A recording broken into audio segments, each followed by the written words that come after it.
Alright everybody, welcome back to another video. Today's video is probably going to be a little bit longer.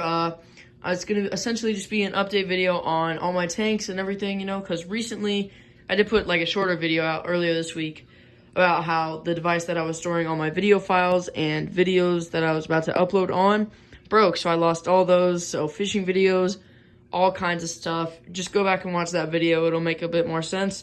Anyway, though, I'm just going to go ahead and start off. This 38 gallon, nothing's really changed here at all since, of course, I got these Rio Tetras and Emperor Tetras. I got 5 of the Rios and 3 of the Emperors. Otherwise, I just cleaned this tank, by the way, so it looks really nice and clean. Otherwise, though, nothing has actually changed in this tank, but the next tank, the 10 gallon, has changed quite a bit. So I only have like a picture of 2 of when these fry were only, like a couple days old, but these fry are about 4 or 5 weeks old now, I would say. Maybe 4.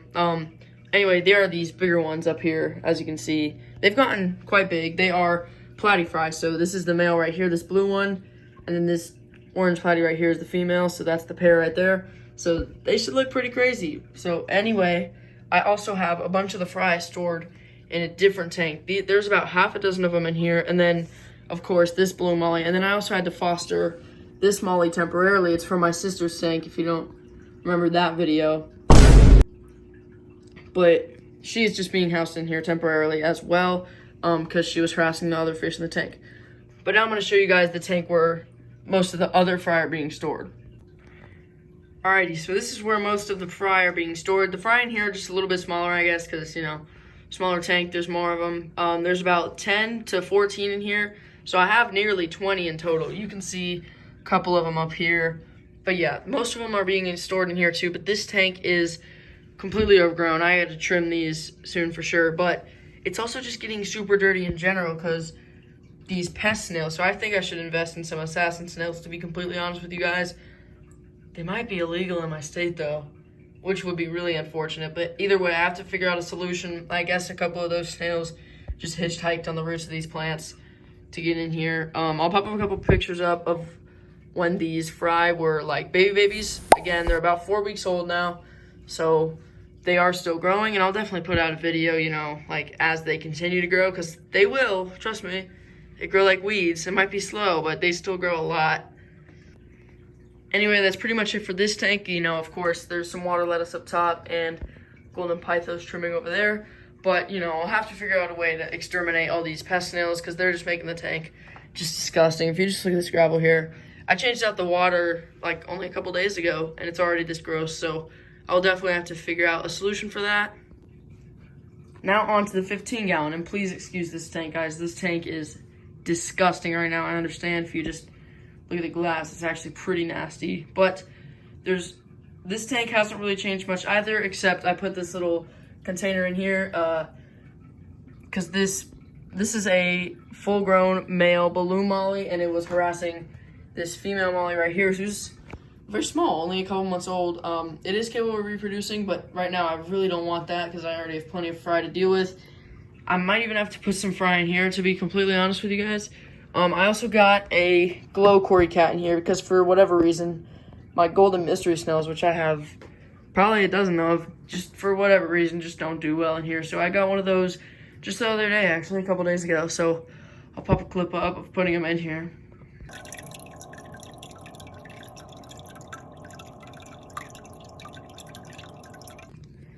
Yeah, that's pretty much it for this tank. Nothing really has changed, to be completely honest, except for this thing right here and these fish. This tank is also completely like overgrown with pest snails. They're everywhere. If you just look in here, there's a couple, some right here. So if you look on the back glass, you can see them. Now on to Mango, he's my crested gecko. I've had him maybe a year or two now, probably 2 years.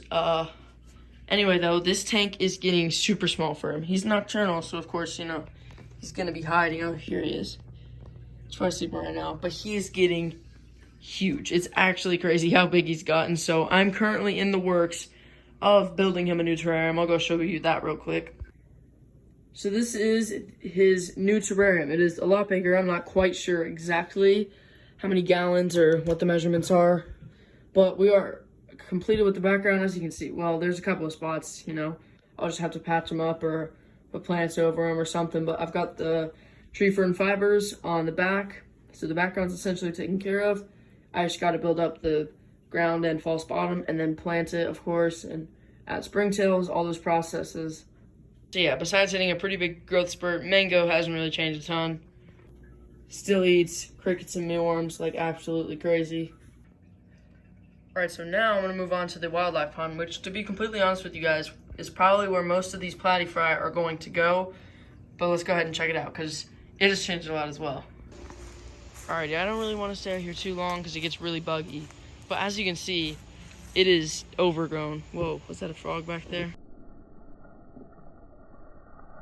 Probably was. I get frogs here now, which is something that's never happened before. But anyway, as you can see, this stuff is just so overgrown. I have to cut back on this lettuce really soon. Matter of fact, oh, there's a cricket. Oh, a wild cricket. Anyway, though, there is a couple of platies in here still. I saw them actually yesterday from when I added them a couple weeks back. And these hyacinths have grown insane too. But I was also gifted these parrot's feather, which is something I've never kept in here before. But I'm really loving it, to be completely honest. And then I was also gifted a water lily. If you push it back, you can see some of the lily pads. But that's another reason why I gotta trim all this lettuce back. And to be honest, I don't know what to do with it because I don't really want to just throw it away. I have no other tanks and stuff to put it in, so I'll have to figure it out, whether that's selling it or giving it away or whatever. But I'm going inside. I'm getting destroyed by mosquitoes right now. Anyway, though, thank you so much for watching this video. I hope you enjoyed, and I have some pretty cool videos coming soon. I'm really taking into consideration that idea about the assassin snails, and then, of course, since there is a little bit of aggression in some of my tanks, I'll have to move some fish around a bit. But anyways, I got some pretty cool videos in store, so make sure you stay tuned for those, and I will see you guys in my next video.